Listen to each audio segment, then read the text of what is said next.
मयूरभंज जिला खुंटा और गोपबंधु नगर ब्लॉक अधीन बहु ग्राम उड़िला चाल छपर घर यह उपरे सरकार को नजर पकाइबाकू अनुरोध। सेहीपरि भोला गाड़िया ग्रामर नछीपुर साहि रे इलेक्ट्रिक पोल भांगी जाइछि। एही संपर्क रे खुंटा अग्निशम विभाग को जणाइबाकू इलेक्ट्रिक तार उपरे गोटे बड़ गछ पोड़ी जाइथिबार देखि से गछटी को संपूर्ण काटी देइथिले। सेहीपरि नछीपुर ग्रामर संकर्षण पंडांक घरर आजबेस्ट उड़ाई नहीं जाइथिबा बेले आउ किछि आजबेस्ट तळे पड़ी जाइछि। ए संपर्क रे भोला गाड़िया सरपंच को जणाइथिबारु से मध्य घटनास्थल रे पहुंची दुख प्रकाश करथिले ओ भोला गाड़ियार समस्त गाँ बुली समस्तंकर दुख बुझिथिबार देखिबाकू मिलिछि। भोला गाड़िया सरपंच सावित्री हेम्ब्रम कहिथिले जे अम्फान बात्यारे जहार भी जहा क्षति होइछि एहार क्षतिपूरण और आर्थिक सहायता जोगाई देबे बोली कहिथिले। संकर्षण पंडा सरपंच को गोटे घर जोगाई देबाकू अनुरोध करथिले। सेहीपरि गोपबंधु नगर ब्लॉक अधीन सियालिया ए ग्रामर दुबाई हांसदांको घरर आजबेस्ट संपूर्ण बात्यारे उड़ाई तळे पकाई देथिला।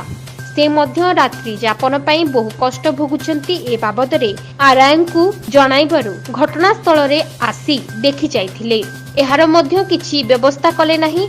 एहा उपरे खुंटा ओ गोपबंधु नगर बीडीओ को अनुरोध यथा शीघ्र एहार व्यवस्था करिबागो। ए पर्यंत केही प्रशासन आम पाखु को आसी नाहंती। ए पर्यंत किछि भी आमको तंबू छड़ा और किछि मिली नाही। आ खाइबा पीवा बहुत असुविधा होची। सुइबा पई भी आमे बाहर को जाय कि सुइबा को बाध्य होची। आमे एंती अन्य घर भी सुइचु दिने दिने आ सेंती तो सब दिन होउनी तांको घर भी आ बाहर भी तंबू करी सुइचे। बात्यार आपन कोन खय करते छी? बहुत किछि एडवेस्टर भी सब जाइछि। घर भी घर हला सियालिया आ ग्राम पंचायत रानीगंज ब्लॉक खुंटा जीबी नगर। बात्यार कोन है छी आपन? बात्या या गत 24 तारिख रु बात्या हला।